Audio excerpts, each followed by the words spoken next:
Welcome to another installment of EXP Commercial Advisor Spotlight. My name is Sean Murphy, the Senior Vice President of Commercial, and I have my partner in crime here, Lyndee McNeese. She's the Commercial Manager.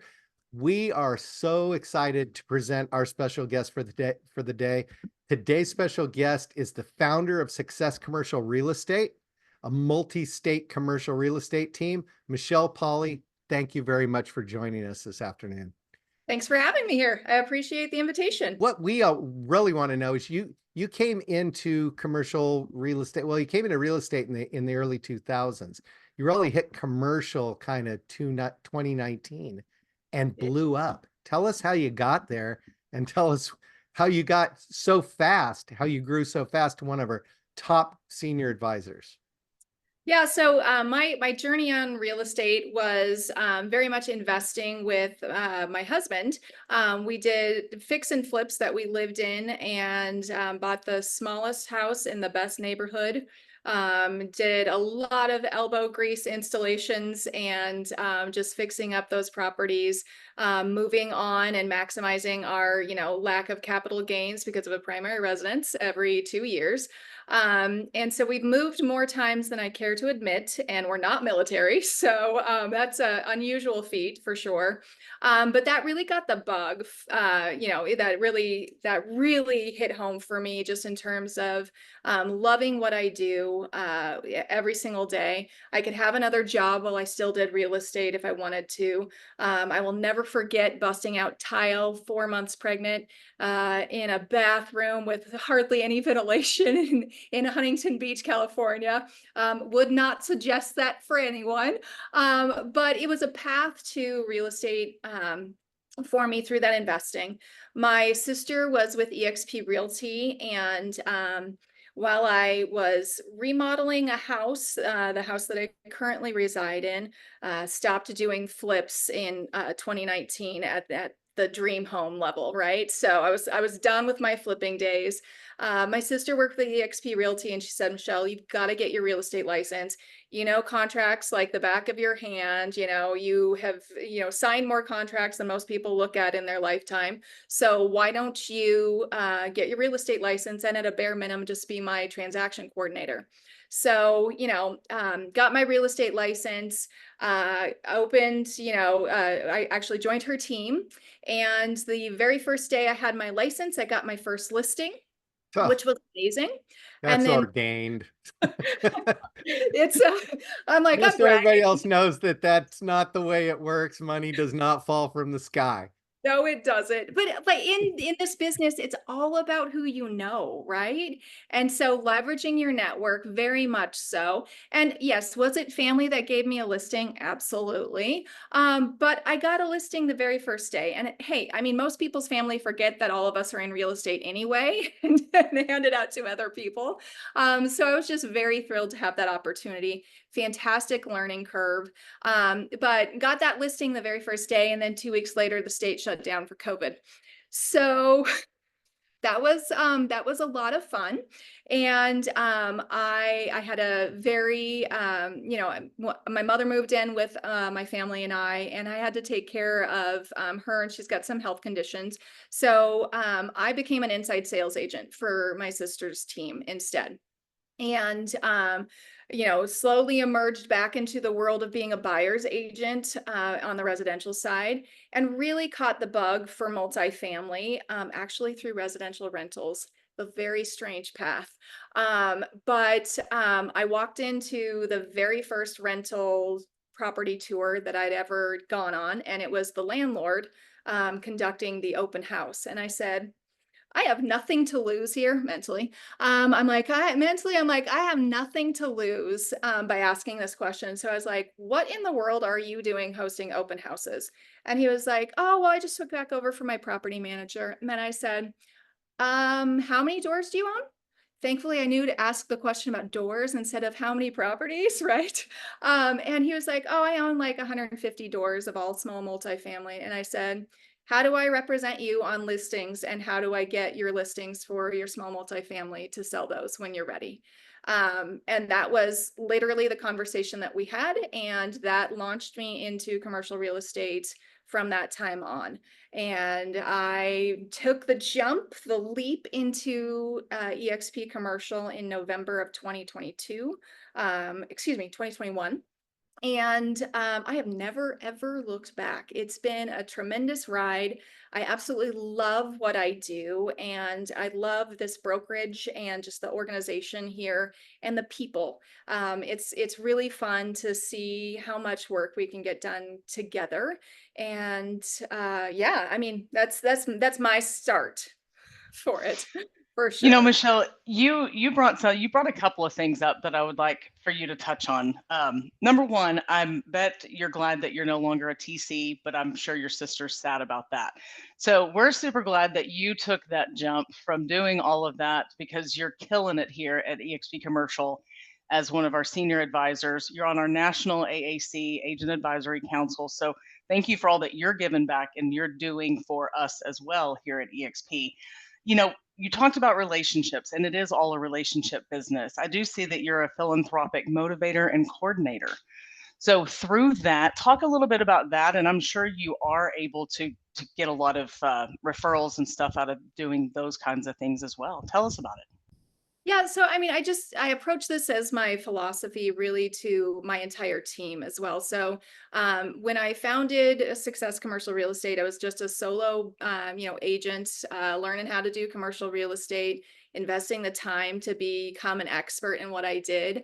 But I really leveraged the fact that all of my networks were really heavily involved in charity, in giving back to the community, in philanthropy. I had come from running a nonprofit for about 4 years, full-time voluntary, and it was like a 70-hour-a-week job. And that is how I departed from that into real estate. And so really just keeping in touch with your network and knowing that you can leverage nonprofits just as much as a for-profit company to be able to source them, a new site for a thrift store, for example, for, their nonprofit arm. And just being able to do things to that level was amazing. And I looked at my network entering into commercial real estate and took the low-hanging fruit of what I could start transacting with and said, how can I help every small business owner and nonprofit that I know? So I started reaching out to those people. I didn't get past the A's in my contact list, and I think I only had about 1,200 contacts in my phone at that time, or my CRM at that time. But I didn't get past A's before I had a full roster of people that I was working with, which was a really, really cool way to just break into this. And every single day, I'm still making calls for nonprofits in the area to try and source properties for them. I work with my husband, who's a clergy member, trying to find some multifamily for their next acquisition, to be able to start some additional social entrepreneurship projects. And I mean, there's a lot of facets to what commercial real estate is. So I just chose something that I thought could make a bigger impact on it.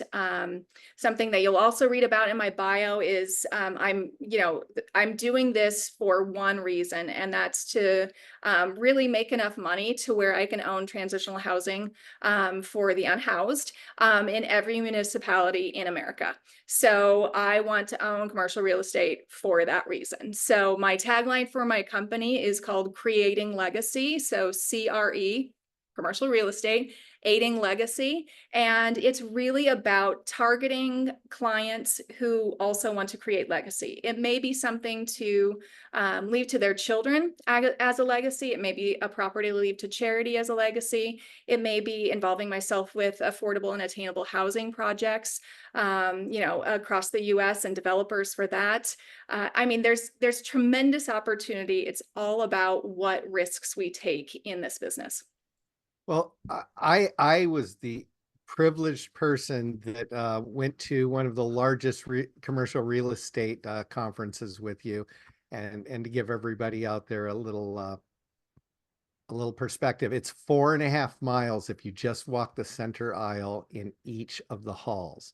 And I had the privilege of escorting Michelle to each and every hotelier, retail hotelier in the place, while she said, I'm working with an Arizona community development project. Can you build a hotel here? Will you build a hotel here? I mean, she is working like crazy. And I only say that because you have also started a team, a multi-state team that I'm sure has to live up to your standards.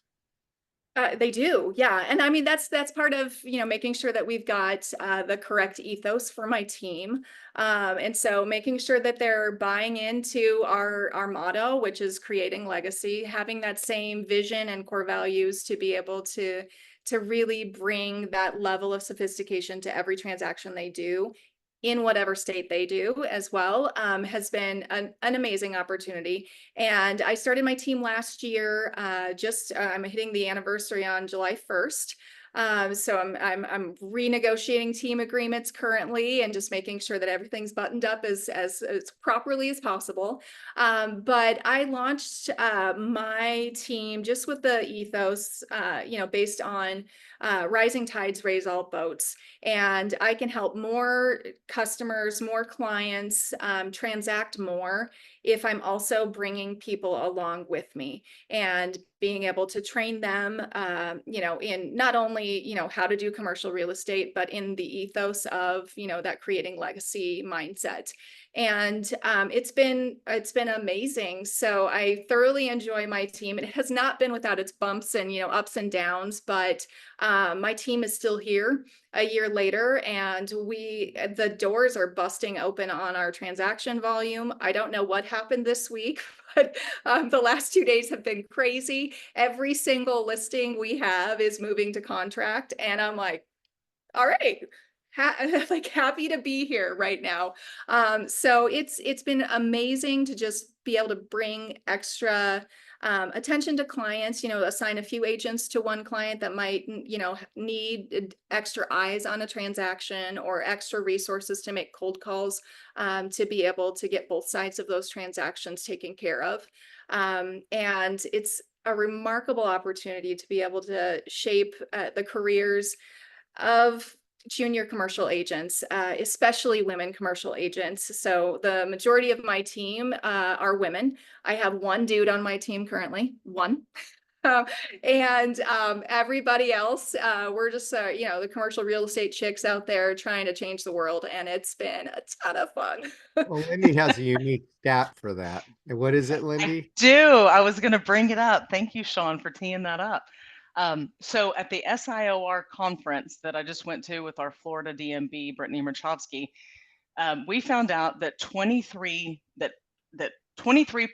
increase year over year has been happening with females in the commercial industry.